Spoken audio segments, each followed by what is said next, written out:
Hi friends, मैं अमन चौबे आप सभी का अध्ययन कोचिंग प्रयागराज के यूट्यूब चैनल में आपका स्वागत करता हूं। और दोस्तों, एक हफ्ते के विलंब के लिए आप सभी से मैं क्षमा प्रार्थी हूं। आप लोगों से मैं माफ़ी मांगना चाहता हूं कि पिछले एक हफ्ते से मेरा कोई भी वीडियो इस चैनल पे अपलोड नहीं हुआ। तो उसके पीछे एक बड़ी वजह थी, क्योंकि जहाँ पे मान लीजिए ये बोर्ड है, उस एरिया में लॉकडाउन था और वो एरिया कोरोना कोविड-19 की वजह से सील था। इस वजह से मैं वहां पे नहीं जा पा रहा था। अब आज से कुछ माहौल ठीक हुआ है, तो अब हम चाहेंगे कि आपको रेगुलर वीडियो जो मिलनी चाहिए थी, वो वीडियो अब रेगुलर मिलती रहेंगी। हम इस पे काम करते रहेंगे, ठीक है दोस्तों। जो भी मैंने आप लोगों को 3-4 वीडियो में मैंने बताया था, तो आज का ये जो वीडियो है, उस वीडियो के अगले क्रम में उस आगे की कड़ी है। प्रॉपर नाउन पे हमने चर्चा की थी। आज के भी इस वीडियो में हम चर्चा करेंगे कॉमन नाउन और कलेक्टिव नाउन पे। तो चलते हैं कॉमन नाउन को डिस्कस करते हैं और समझते हैं कि कॉमन नाउन क्या होता है, कैसे काम करता है। तो यहाँ पे बोर्ड पे लिखा हुआ है कॉमन नाउन। कॉमन नाउन का मतलब होता है दोस्तों जातिवाचक संज्ञा। जाति का मतलब, जैसे हम लोग बोलते हैं अपनी कास्ट बताते हैं, उस कास्ट से मतलब नहीं है। यहाँ पे जो जाति से मतलब है वो ग्रुप से मतलब है, वर्ग से मतलब है। सपोज करिए कि पुरुष जाति, औरत जाति, विद्यार्थी जाति, अध्यापक जाति। इसका मतलब क्या है? पुरुष जाति कहने का मतलब है कि वो पुरुष किसी भी जाति से बिलोंग कर सकता है, किसी भी धर्म से बिलोंग कर सकता है, ठीक है, किसी भी कंट्री से बिलोंग कर सकता है। वो औरत किसी भी जाति की हो सकती है, किसी भी धर्म की हो सकती है, किसी भी कंट्री की हो सकती है, किसी एज की हो सकती है, यानी उसकी पूरी जाति, ठीक है। अब उसमें छोटी हो, बड़ी हो, बूढ़ी हो, सब आ सकते हैं। तो common noun denotes, common noun दर्शाता है कॉमन पर्सन को, कॉमन प्लेस को और कॉमन थिंग को। कॉमन नाउन एक ऐसा नाउन होता है जो व्यक्तियों, वस्तुओं और वस्तुओं की जाति का बोध कराता है। इसमें नाम नहीं होना चाहिए, ठीक है। एक चीज यहां पे आप मेंशन करो,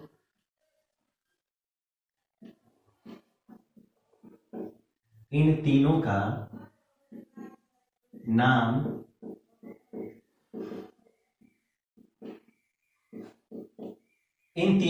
नहीं होना चाहिए। अगर यहाँ पे कॉमन पर्सन है, कॉमन प्लेस है और कॉमन थिंग की अगर हम बात करते हैं, तो उनका नाम नहीं होना चाहिए। क्यों नाम नहीं होना चाहिए? तो पिछला वीडियो आप देखेंगे तो उसमें आपको स्पष्ट बताया गया है कि यदि नाम होगा तो वो चला जाएगा आपके प्रॉपर नाउन में, ठीक है। अब जरा दोस्तों इसका एग्जाम्पल लेते हैं, तब हम बात करते हैं। यहाँ पे एग्जाम्पल भी अजीब तरीके से लेंगे हम, ठीक है। अब जरा यहाँ पे बात करते हैं कॉमन, ठीक है। और कॉमन तो यहाँ पे भी 3 कर ले, जैसे यहाँ पे किया गया है। कॉमन पर्सन की यहाँ पे बात करेंगे, कॉमन प्लेस की बात करेंगे यहाँ पे, और यहाँ पे दोस्तों बात करेंगे कॉमन थिंग की, ठीक है। कॉमन प्लेस एंड थिंग, 3 लोग हैं और इन्हीं 3 के बारे में कॉमन नाउन बात करता है, ठीक है। कॉमन प्लेस, सॉरी पर्सन, इसमें हम ले लेते हैं बॉय। बॉय किसी भी जाति धर्म का हो सकता है। यहां पे हमने ले लिया गर्ल, गर्ल भी किसी भी जाति धर्म की हो सकती है। आप लोग यानी कि आप सभी, यानी कि स्टूडेंट किसी भी जाति धर्म का होगा। अगर यहाँ पे बात करें टीचर, तो टीचर भी किसी भी जाति और धर्म का हो सकता है। इसका मतलब क्या है कि ये सभी क्या है? कॉमन नाउन है। टीचर मेल और फीमेल दोनों हो सकता है, ठीक है। स्टूडेंट लड़का लड़की कोई भी हो सकता है, ठीक है। प्लेस की अगर बात करें तो दोस्तों यहाँ पे आ जाएगा विलेज। विलेज का मतलब क्या होता है? गांव, ठीक है। और यहाँ पे मैंने बोला गांव, तो कोई भी गांव हो सकता है। अगर मैंने यहाँ पे बोला सिटी, तो कोई भी सिटी हो सकता है। अगर मैं बोलूं यहाँ पे स्टेट, तो कोई भी स्टेट हो सकता है। अगर यहाँ पे बात करें कंट्री, तो यहाँ पे दोस्तों कोई भी कंट्री हो सकती है, वो चाहे इंडिया हो, चाहे अमेरिका हो, चाहे ऑस्ट्रेलिया हो, ठीक है। अगर थिंग की बात करें तो पेन, पेन कोई भी हो सकती है। अगर मैं बात करूं मोबाइल, तो मोबाइल किसी भी कंपनी का हो सकता है। अगर मैं बोलता हूं बाइक, तो बाइक किसी भी कंपनी की हो सकती है। और अगर मैं बोलता हूं बुक, तो बुक किसी भी कंपनी की हो सकती है, किसी भी पब्लिकेशन की हो सकती है। ये आप सबको मालूम है। चलिए अब जरा चलते हैं इसके अगली कड़ी में। Proper noun is a part of countable noun, and common noun is also a part of countable noun. Common noun भी किसका हिस्सा है? तो काउंटेबल नाउन का हिस्सा है। और काउंटेबल नाउन को क्या कर सकते हैं? काउंट कर सकते हैं। काउंटेबल नाउन का आप प्लूरल भी बना सकते हैं, तो बॉयज हो गया। अगर हम बात करें यहाँ पे, तो यहाँ पे क्या हो गया? यहाँ पे पेन्स हो गया। अगर हम बात करें यहाँ पे, ठीक है, तो यहाँ पे क्या हो गया? यहाँ पे आपका विलेजेस हो गया। यानी इसमें कोई भी कॉमन पर्सन हो, कोई भी कॉमन प्लेस हो और कोई भी कॉमन थिंग हो, उनका हम प्लूरल बना सकते हैं, उनको हम काउंट भी कर सकते हैं, और उनमें हम चाहे तो एस ई एस क्या कर सकते हैं अपनी आवश्यकता अनुसार, ठीक है, according to the law of singular and plural, ठीक है, हम उसमें एस ई एस और आई एस भी क्या कर सकते हैं? जोड़ सकते हैं। ठीक है, तो ये सबसे सिंपल, ठीक है, और सबसे आसान नाउन है जो आप लोगों ने अभी पढ़ा है। ठीक है, अब जरा जो नाउन आने वाला है, ठीक है, इसमें दोस्तों उतनी बताने वाली चीजें नहीं है, ठीक है, एकदम नॉर्मल है। लेकिन अगला जो नाउन आने वाला है वो नाउन बड़ा ही इंपॉर्टेंट है, और किसी भी परीक्षा में, किसी भी एग्जाम में, वो चाहे एसएससी का एमटीएस दे रहे हो, सीएचएसएल दे रहे हो, सीजीएल की प्रिपरेशन कर रहे हो, एयरफोर्स नेवी की प्रिपरेशन कर रहे हो, बैंक की प्रिपरेशन कर रहे हो, कोई भी प्रिपरेशन कर रहे होंगे, तो उस नाउन से क्वेश्चन जरूर पूछेगा और बड़ा इंपॉर्टेंट नाउन है। तो आज चलते हैं, अब उसी कड़ी में उस नाउन की चर्चा करते हैं। ठीक है, आप सभी जैसे हो, बोर्ड से ही हो, ऑनलाइन ही हो, आप नोट्स बनाते रहो। जब माहौल ठीक होता है और जब लॉकडाउन खुलेगा और एजुकेशन डिपार्टमेंट को ओपन किया जाएगा, कोचिंग वगैरह खुलेगा, तब थोड़ा खुल के बात होगी। क्योंकि YouTube में क्या होता है कि YouTube में केवल टीचर ही बोलता है, बच्चों के प्रश्न पूछने की जो कैपेसिटी है वो दब जाती है। ठीक है, यहाँ पे केवल टीचर ही बात करता रहता है। बहुत सारी समस्याएं आती हैं during the time of offline classes, उसमें बच्चे अपने मन की बात पूछते हैं। यहाँ पे तो टीचर अपने मन की बात बता रहा है, लेकिन आप लोग देखते जाओ, बहुत सारी चीजें हैं ऑफलाइन में बताने में बड़ा मजा आता है। आप लोगों के एक एक ट्वीट इंस्पायर करते हैं, थोड़ा माहौल हंसी मजाक का होता है, मजा आता है, एनर्जी मिलती है, आदमी फ्रेश होता है, काम करता है। लेकिन इसमें ऑन कैमरा काम करने में थोड़ा अजीब लगता है, लेकिन फिर भी ठीक है, I will try my best to convince all of you. चलिए अब जरा बात करते हैं सबसे महत्वपूर्ण नाउन, कलेक्टिव नाउन। और दोस्तों ये जो कलेक्टिव नाउन है, कलेक्टिव नाउन को क्या कहते हैं? तो कलेक्टिव नाउन को कहते हैं समूहवाचक संज्ञा। कौन सी संज्ञा? समूहवाचक संज्ञा। समूह का मतलब होता है ग्रुप, जो ग्रुप के बारे में बताती है, ऐसी संज्ञा जिससे ग्रुप का बोध होता है, ऐसा नाउन जो ग्रुप को डिनोट करता हो, ऐसे नाउन्स को हम कहते हैं कलेक्टिव नाउन। लेकिन पूरा कलेक्टिव नाउन आपको डेफिनेशन की कोई जरूरत नहीं है, because you are the student of competitive examination, not academic. आप लोग एकेडमिक के विद्यार्थी नहीं हो, लेकिन फिर भी for clearing the concepts of collective noun, ठीक है, कॉन्सेप्ट को क्लियर करने के लिए कलेक्टिव नाउन को उसकी डेफिनेशन जरूरी होती है। ठीक है, आपको कंपटीशन में डेफिनेशन लिखनी नहीं होती है, लेकिन आपके माइंड का जो कॉन्सेप्ट है towards collective noun and anybody and anything else, आपका जो कॉन्सेप्ट होना चाहिए वो डेफिनेशन से क्लियर होता है कि यह बात किसके बारे में करता है। तो जरा चर्चा हम भी कर लेते हैं। Collective noun denotes, collective noun denotes, और दोस्तों यहां पे फिर हम ऐसे बनाते हैं, और यहां पे बात करते हैं a group of persons, a group of persons are a collection of things। जरा ध्यान से देखिए, जिसको अंडरलाइन किया जाए, जिसको टीचर अंडरलाइन करे, ठीक है, उस पे आप लोगों का फोकस जरूर होना चाहिए। ठीक है, क्योंकि जो अंडरलाइन करता है, जैसे सपोज करिए कि जो हेडलाइन दिया जाता है उसको अंडरलाइन करते हैं, और बाकी जो चीजें बतानी होती है वो अंडरलाइन की जाती है, तो वहीं पे आपका फोकस होना चाहिए। Collective noun denotes collective noun एक ऐसा नाउन होता है जो एक ग्रुप ऑफ पर्सन्स आर एक कलेक्शन ऑफ थिंग्स को एक्सप्रेस करता है, उसके बारे में बात करता है। ठीक है, यहां पे प्लेस एक ग्रुप ऑफ प्लेसेस की बात नहीं होती है। ध्यान से देखिए, प्रॉपर कॉमन नाउन में एक फर्क होता है कि proper noun person place thing के नाम का बोध कराता है, जबकि कॉमन नाउन क्या करता है कि पर्सन प्लेस थिंग का बोध कराता है। लेकिन जो कलेक्टिव नाउन होता है वो एक ग्रुप ऑफ पर्संस और एक कलेक्शन ऑफ थिंग्स को एक्सप्रेस करता है, वो प्लेस को एक्सप्रेस नहीं करता है। क्यों नहीं करता है? अब जरा आप क्वेश्चन पूछ सकते हैं। ठीक है, अब यही ऑफलाइन क्लास होता तो मजा आता, कन्विंस करने में, आपको बहुत सारे एग्जांपल्स देने में, ठीक है, मजा आता। लेकिन अब यहां पे क्या है कि यहां पे कोई पूछने वाला नहीं है। ठीक है, अचानक टीचरों को प्रमोट होना पड़ा, ठीक है, एज एन एक्टर, जो उतना अभी उसको उसमें ढल पाना, अपने आप को क्या करना, अपने आप को ढाल लेना उतना इजी नहीं है। ठीक है, हो जाता अगर लॉन्ग टाइम होता तो, लेकिन फिर भी ऑफलाइन होता है। ग्रुप ऑफ पर्संस क्यों नहीं होता है? ग्रुप ऑफ पर्संस होता है, प्लेस क्यों नहीं होता है? अगर मैं मान लीजिए कि अगर मैं बलिया से बिलोंग करता हूं, तो बलिया अगर मैं चला गया प्रयागराज, मैं इलाहाबाद चला गया, तो इलाहाबाद में बहुत जगहों के बहुत सारे जिलों के स्टूडेंट्स आए हुए हैं, बहुत सारे जिलों के टीचर्स आए हुए हैं, तो वहां पे इकट्ठा हो गए, एक ग्रुप बना लिए। लेकिन बलिया और इलाहाबाद को एक जगह इकट्ठा कर सकते हैं? नहीं कर सकते हैं, वो तो अलग ही अलग रहेगा ना। बलिया की चीज को आप इलाहाबाद में ले जा सकते हैं, इलाहाबाद की चीज को बलिया में ला सकते हैं, तो वस्तुओं का कलेक्शन भी तो हो सकता है, लेकिन स्थानों का कलेक्शन नहीं हो सकता है। इसलिए कलेक्टिव नाउन केवल दो ही लोगों के बारे में बात करती है, एक ग्रुप ऑफ पर्संस और एक कलेक्शन ऑफ थिंग्स के बारे में बात करती है। ठीक है, चलिए अब जरा एक और चीज है यहाँ पे, अगर यहाँ पे पर्संस है दोस्तों तो यहाँ पे ग्रुप का इस्तेमाल करना पड़ता है, और अगर यहाँ पे थिंग्स रखा गया है तो यहाँ पे कलेक्शन शब्द का इस्तेमाल होता है। कलेक्शन और ग्रुप दोनों का मतलब ग्रुप ही होता है, लेकिन दोनों को अलग अलग इस्तेमाल क्यों किया गया, ये भी पूछने वाली चीज है। अगर कोई भी चीज, कोई भी वर्ड आपको अलग दिखता है तो ये क्वेश्चन आपको पूछना चाहिए सामने वाले से, चाहे मैं हूं चाहे कोई और भी हो।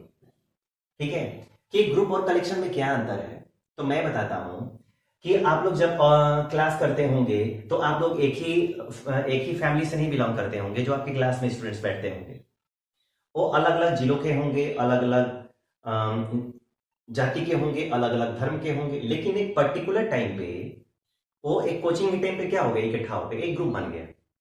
और जिस कोचिंग में आप लोग पढ़ते होंगे तो जो बेंच होगा, जो व्हाइट बोर्ड होगा, जो फैन होगा, जो बिल्डिंग होगी, वो अपने आप नहीं आई होगी, उसको तो एक एक करके इकट्ठा करना पड़ा होगा ना। तो जो लाइफलेस ऑब्जेक्ट्स होते हैं, जो निर्जीव वस्तुएं होती हैं, उनका कलेक्शन करना पड़ता है, इकट्ठा करना पड़ता है उनको।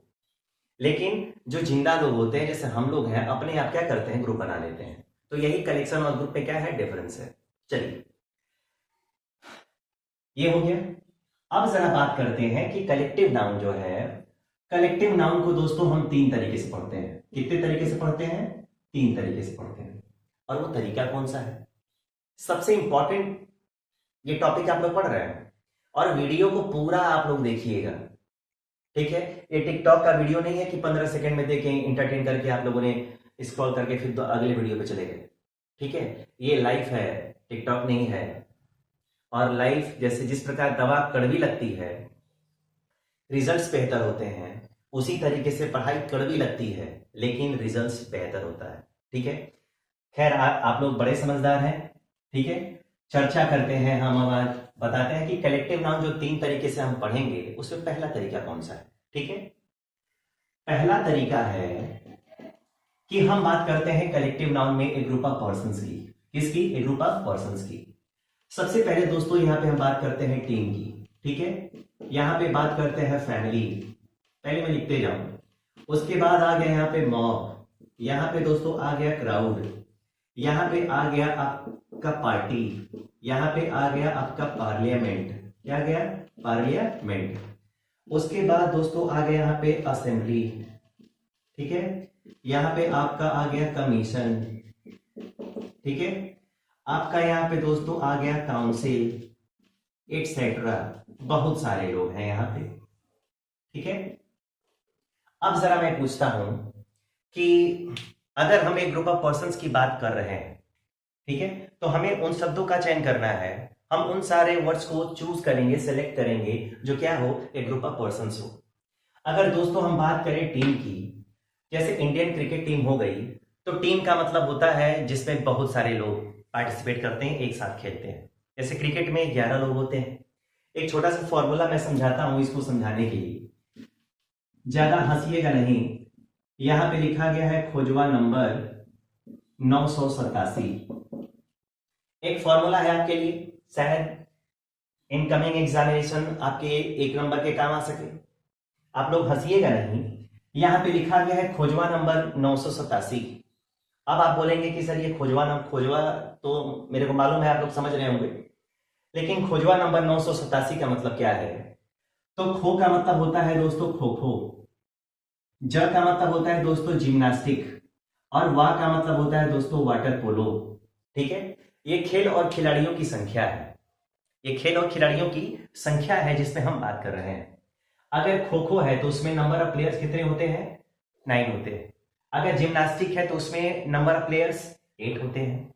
और अगर वाटर पोलो है तो उसमें नंबर ऑफ प्लेयर्स कितने होते हैं? 7 होते हैं। इसका मतलब ये है कि अगर हम टीम की बात कर रहे हैं तो उसमें खिलाड़ियों की संख्या कितनी होगी?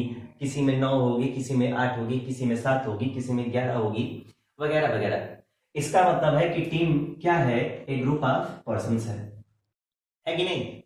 चलिए अब जरा बात करते हैं कि फैमिली होने के लिए हस्बैंड वाइफ और उनके बच्चों की जरूरत होती है। पार्टी की बात करें तो पार्टी एक आदमी से नहीं बनती है, पॉलिटिकल पार्टी। पार्लियामेंट जिसमें नंबर ऑफ मेंबर्स अधिक होते हैं, ठीक है। लोकसभा, राज्यसभा, लोकसभा को हाउस ऑफ द पीपल बोलते हैं और राज्यसभा को काउंसिल ऑफ स्टेट्स बोलते हैं। उसमें नंबर ऑफ मेंबर्स अधिक होते हैं जो एक जगह इकट्ठा होकर और चर्चा करते हैं देश के संविधान पे, देश की समस्याओं पे। उसी तरीके से यहाँ पे होता है मॉब का मतलब दोस्तों मोबाइल नंबर नहीं है यहाँ पे। मॉब का मतलब होता है, ठीक है, उत्तेजित भीड़ जो कहीं दंगा फसाद करती है, ठीक है। क्राउड का मतलब होता है ऐसे भीड़ जो कहीं सुन के क्या हो जाए, सुनने, भाषण सुने और चली जाए, ठीक है। उसी तरीके से असेंबली का मतलब सभा, यानी यहाँ पे जितने सारे वर्ड्स लिखे गए हैं, बाकी और लिखे जा सकते हैं, वो सब क्या है? एक ग्रुप ऑफ पर्संस है। और एक ग्रुप ऑफ पर्संस हैं तो ये सारे लोग क्या हैं? ये सारे लोग कलेक्टिव नाउन है। अब जरा ध्यान से सुनिए, क्योंकि यही से आपका क्वेश्चन स्टार्ट होता है। जब तक कॉन्सेप्ट को नहीं समझेंगे तब तक क्वेश्चन सॉल्व नहीं कर पाएंगे। अगर मैं इतना बताने के बाद आपसे पूछता हूं कि आपको ये बताना है कि जो भी कलेक्टिव नाउन है वो सिंगुलर है या फिर प्लूरल है, सिंगुलर है या प्लूरल है, तो आप, कुछ लोग कहेंगे कि सिंगुलर है, ठीक है। मैं भी कहता हूं कि ये कैसा है, तो ये आपका सिंगुलर है। कैसा है? सिंगुलर है। लेकिन कुछ लोग होंगे जो कहेंगे कि सर ये प्लूरल है। क्या है? प्लूरल है। तो मैं उनकी भी बात से सहमत हूं, क्योंकि हर इंसान को अपनी बात कहने का पूरा अधिकार है। संविधान उसको राइट देता है कि अपनी बात को रखे, वो बात गलत हो या फिर सही हो। और खास तौर से आप लोग याद रखिएगा, अगर जब भी क्लास में क्वेश्चन पूछा जाए तो आंसर भले ही गलत हो, ठीक है, यू हैव टू स्पीक, आपको बोलना चाहिए, भले ही वो आंसर गलत हो, गलत होगा तो ही सही होगा। क्योंकि बिना गलती किए आज तक न मैंने सीखा है, न मुझे पढ़ाने वाले मेरे गुरुजी ने सीखा है, न आप लोग सीखेंगे। तो ये एक सीरीज है, ये साइकिल है, वो चलता रहेगा। आप गलती करो और सीखो। दोस्तों अब ये बात आ गई कि ये सिंगुलर भी है और ये प्लूरल भी है, बट कंडीशन है कि सिंगुलर कब होगा और प्लूरल कब होगा, ये बात आती है ना। तो सिंगुलर तब होगा जब इसे यूनिटी का बोध होगा, और यूनिटी का मतलब क्या होगा? एकता का। जब इसे यूनिटी सो होगी, जब इसे यूनिटी, एकता का बोध होगा, तब ये सिंगुलर होगा। और पॉजेसिव केस के रूप में, पॉजेसिव केस के रूप में अपना के लिए ये किसका इस्तेमाल करेगा? इट्स का, ठीक है। और ये प्लूरल तब होगा जब इसे दोस्तों डिवाइडेशन का बोध होगा। और डिवाइडेशन का मतलब क्या होता है? तो डिवाइडेशन का मतलब होता है मेरे प्यारे स्टूडेंट्स, बंटवारा। और अपना के लिए ये किसका इस्तेमाल करेगा? ये अपना के लिए देयर का इस्तेमाल करेगा। अब जरा हम चर्चा करते हैं कि ये जो कलेक्टिव नाउन में पहला प्रकार हम लोग पढ़ रहे हैं, वो जो कलेक्टिव नाउन है वो सिंगुलर कब होगा तो ये तब होगा जब इससे यूनिटी का बोध होगा। जैसे हम लोग कहते हैं यूनिटी इज स्ट्रेंथ, एकता में बल है। तो जब यूनिट, जैसे सपोज करिए कि यहाँ पे टीम का कैप्टन है और उसने बोल दिया कि कोई भी गेम को ओवरथ्रो नहीं करेगा, तो सारे प्लेयर्स एग्री करते हैं, मान गए, कोई भी ओवरथ्रो नहीं करता है, इसका मतलब है कि उस टीम में यूनिटी है। लेकिन सपोज करिए, और अगर यूनिटी है तो पॉजिटिव केस के रूप में इट्स का इस्तेमाल होगा, और हेल्पिंग वर्ब कैसी होगी, सिंगुलर। ठीक है, इट्स को देख के आप सिंगुलर और प्लूरल का डिसाइड करोगे। अगर इट्स दिखता है इसका मतलब सिंगुलर है, देयर दिखता है इसका मतलब कैसा है, प्लूरल है। ठीक है, चलिए एक बार और समझिए। अगर इट्स दिया होगा इसका मतलब है कि सिंगुलर है, और अगर देयर दिया है इसका मतलब क्या है, प्लूरल है। अगर मान लीजिए कि अगर कोई ओवरथ्रो नहीं करता है तब तो यूनिटी है। लेकिन अगर मैंने बोला suppose I am the captain of my team, और मैंने बोला कि को नो वन ओवरथ्रोज द बॉल, कोई भी बॉल को ओवरथ्रो नहीं करेगा, और लोगों ने करना स्टार्ट कर दिया, इसका मतलब क्या है, ठीक है, मेरी कोई वैल्यू नहीं है और टीम में मेरी कोई बात नहीं मानते, इसका मतलब हमारी टीम में एकजुटता, यूनिटी नहीं है, डिवाइडेशन है। और परिवार एक रहता है, लेकिन जब आपसी मतभेद होता है तो वो परिवार 1 से 2 हो जाता है, 2 से 4 हो जाता है, ऐसे बढ़ता चला जाता है, और यही प्रोसेस में चल रहा है आजकल। तो जब डिवाइडेशन हो तो अपना के लिए देयर का, और जब यूनिटी हो तो अपना के लिए किसका इस्तेमाल करते हैं, इट्स का इस्तेमाल करते हैं। एक एग्जाम्पल्स, छोटा सा एग्जाम्पल्स है, उसके थ्रू समझने का प्रयास करते हैं। अगर सपोज करिए यहां पे आ गया द पार्टी, यहां पे पार्टी को लिया हमने, यहां पे 2 ऑप्शन आपको देते हैं, यहां पे आ गया हैज और यहां पे क्या आ गया, हैव, और यहां पे आ गया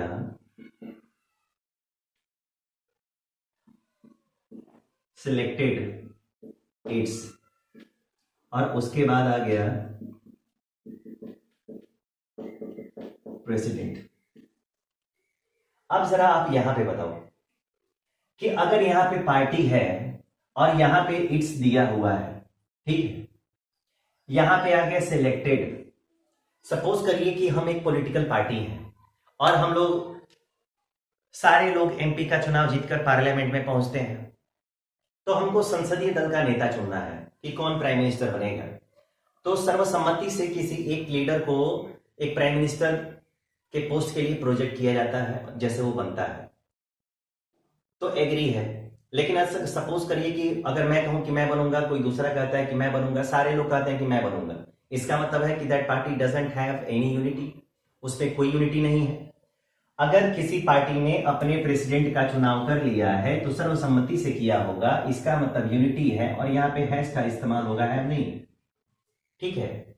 लेकिन अगर यहां पे बात करते हैं द पार्टी, यहां पे आ गया दोस्तों हैज, और यहां पे क्या आ गया, हैव, उसके बाद आ गया डिवाइडेड, उसके बाद आ गया ओवर, उसके बाद आ गया देयर, और उसके बाद आ गया दोस्तों ओपिनियन।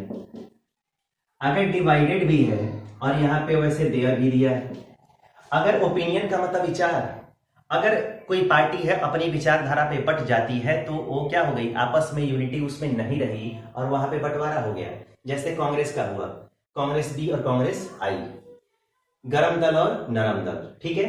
इसका मतलब कि ये वही पार्टी है जो यहाँ पे सिंगुलर का काम कर रही है यूनिटी की वजह से, और यही पार्टी है जो यहाँ पे अब हैज नहीं, किसका इस्तेमाल करेगी, हैव का। क्यों, क्योंकि यहाँ पे क्या है, यहाँ पे बंटवारा है, ठीक है। आप लोग समझ सकते हो। तो ये पहला तरीका है, ये बड़ा इंपॉर्टेंट है। इससे क्वेश्चंस हमेशा सब्जेक्ट वर्ब एग्रीमेंट के चैप्टर में, यानी कि स्पॉटिंग एरर वाले चैप्टर से इसको हमेशा उठाता रहता है, इसको आपको ध्यान में रखना होगा। सपोज करिए कि you are not able to understand the meaning of the sentence, आप पूरे सेंटेंस के मीनिंग को समझने में कैपेबल नहीं हो, लेकिन ये आपको देखने में आएगा ना समझ में कि यहाँ पे इट्स है और यहाँ पे क्या है, देयर है।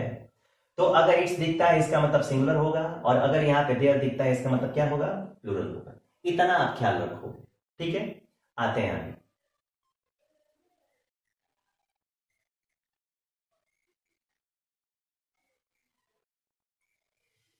चलिए पहला प्रकार हमने पढ़ा यहां पे। अब जरा बात करते हैं दूसरे प्रकार के और तीसरे प्रकार के, कि दूसरा और तीसरा प्रकार हम कैसे पढ़ेंगे। तो सबसे पहले मैं इस बोर्ड को दो भागों में डिवाइड करता हूं। यहां पे मैंने ले लिया दूसरा और यहां पे मैंने क्या ले लिया, तीसरा। ठीक है, अब चलते हैं, यहां पे बात करते हैं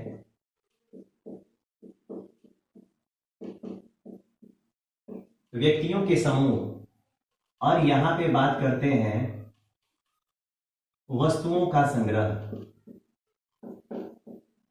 वस्तुओं का संग्रह। यही तीन है। पहला अभी पढ़ा हम लोगों ने, ये दूसरा और ये क्या है, तीसरा है। अब जरा सपोज करिए, अगर मैंने यहां पे लिखा ए ग्रुप ऑफ पीपल,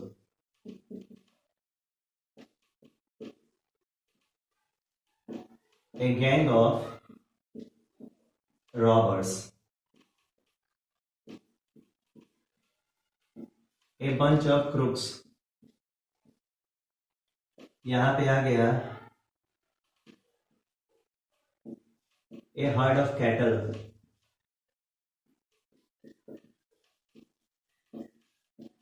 यहां पे आ गया team of players and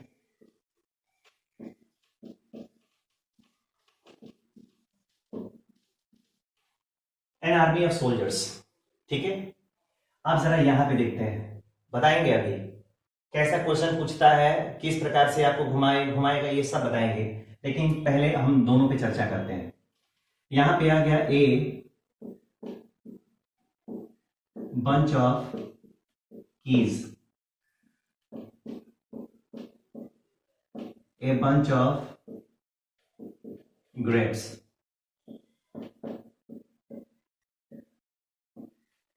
a bouquet of flowers, a library of books, वगैरह वगैरह बहुत सारा है। ठीक है, अब जरा दोस्तों मैं चलता हूं, जो बताने का प्रयास करूंगा जरा उसको समझो आप लोग। यहां पे ये पहला हो गया, ये दूसरा हो गया, ये तीसरा और ये चौथा। इस प्रकार के जब भी कलेक्टिव नाउन लिखे जाते हैं, इस प्रकार के कलेक्टिव नाउन जब भी लिखे जाते हैं, तो इसमें शब्दों की जो संख्या होती है वो कितनी होती है, तो 4 होती है। कितनी होती है, 4। और यहां पे पहला और यहां पे तीसरा, ठीक है, यानी यहां पे रखेंगे पहला और यहां पे क्या रहेगा, तीसरा। ठीक है, कभी नहीं बदलता, यानी ये पहला हो चाहे ये तीसरा हो, ये पहला और ये तीसरा, ठीक है, ये कभी नहीं बदलता है। आप सब में देखोगे, अगर ए है, ए है, ए है, ए है, तो यहां पे कौन है, ऑफ है। यानी ये पहला और तीसरा कभी क्या होता है, चेंज नहीं होता है। ठीक है, और ये दूसरा और चौथा है, तो ये आपका दूसरा और ये क्या रहा आपका, चौथा। ठीक है, एक दूसरे के अनुसार बदलते हैं, एक दूसरे के अनुसार बदलते हैं। जरा ध्यान दीजिए, ये जो दूसरा है, ठीक है, और ये जो चौथा है, ये दूसरा चौथे के अनुसार और चौथा किसके अनुसार, दूसरे के अनुसार। अगर ये दूसरा है तो दूसरा चौथे के अनुसार और ये चौथा किसके अनुसार, दूसरे के अनुसार हमेशा बदलता रहता है। अब आप पूछेंगे कि तब एग्जाम में कैसे आएगा, तो एग्जाम में आएगा कि यदि सपोज करिए कि फिल इन द ब्लैंक्स भरना हो, ठीक है, तो अगर दूसरा क्वेश्चन में दिया है तो चौथा गायब रहेगा, और यदि चौथा दिया है तो दूसरा गायब रहेगा। याद रखें, यदि क्वेश्चन में ये दूसरा दिया है तो चौथा नहीं रहेगा, और यदि चौथा दिया है तो दूसरा नहीं रहेगा। ठीक है, उसके हिसाब से आपको भरना होता है। ठीक है, अब जरा एक और चीज समझिए, यहां पे जो चौथा शब्द है, ठीक है, यहां पे जो चौथा शब्द है, ठीक है, ये चौथे शब्द, ठीक है, ये चौथा जो शब्द होता है ऑलवेज, ठीक है, ये ऑलवेज प्लूरल ही रहता है। जो चौथा शब्द है वो हमेशा किस फॉर्म में रहेगा? तो हमेशा प्लूरल फॉर्म में रहेगा, वो चाहे व्यक्तियों का समूह हो और चाहे वस्तुओं का समूह हो। आप पूछेंगे कि क्यों? ठीक है, इस वजह से कि जब तक बहुत सारे लोगों को इकट्ठा नहीं किया जाएगा तब तक वो प्लूरल, तब तक वो समूह बनेगा ही नहीं। तो समूह बनाने के लिए इस चौथे नाउन को क्या किया जाता है? प्लूरल रखा जाता है। ठीक है, चलिए अब जरा बात करते हैं। अगर यहां पे बात की जाए कि ये दोनों, ठीक है, कैसे होते हैं, तो मैं बता दूं कि ये ऑलवेज सिंगुलर होते हैं। कैसे होते हैं? ये ऑलवेज सिंगुलर रहते हैं। कोई भी क्वेश्चन आएगा, आपको हेल्पिंग वर्ब सिंगुलर ही यूज करनी है, कभी प्लूरल में इस्तेमाल नहीं करनी है। कैसे? तो जरा हम यहां पे आपको समझाने का प्रयास करते हैं कि कैसे। ठीक है, अब जरा देखिए, जरा क्वेश्चन को ध्यान से समझिए। अगर यहां पे लिख दिया जाए ए टीम ऑफ प्लेयर्स, ठीक है, आपको यहां पे ऑप्शन दे दिया गया इज और यहां पे क्या दे दिया गया? आर। यहां पे ए और यहां पे क्या हो गया? डी। और उसके बाद आ गया प्लेइंग वेल, प्लेइंग वेल। अब देखिए यहां पे टीम ऑफ प्लेयर्स है ना, और वैसे भी टीम के पहले ए का भी इस्तेमाल किया गया है और प्लूरल के पहले तो कभी ए आ ही नहीं सकता है ना, ये भी आप ध्यान रखो। तो a team of players, we are not talking about the players in these types of questions. We are not talking about the players, we are talking about the player, a team of players, team। ठीक है, और of के जो पहले होता है वो हमारा सब्जेक्ट होता है, जो क्या है? सिंगुलर है, इसलिए यहाँ पे ए का इस्तेमाल करेंगे, कभी हम यहाँ पे आर का इस्तेमाल नहीं करेंगे। ठीक है, कोई भी क्वेश्चन हो, a bunch of keys, has have लगाना होगा तो हैज लगाएंगे, इज और आर यूज करना होगा तो इज यूज करेंगे। इस प्रकार के दूसरे और तीसरे प्रकार के जो कलेक्टिव नाउन होते हैं वो लाइफ टाइम सिंगुलर फॉर्म में होते हैं और सिंगुलर हेल्पिंग वर्ब इस्तेमाल की जाती है। ठीक है दोस्तों,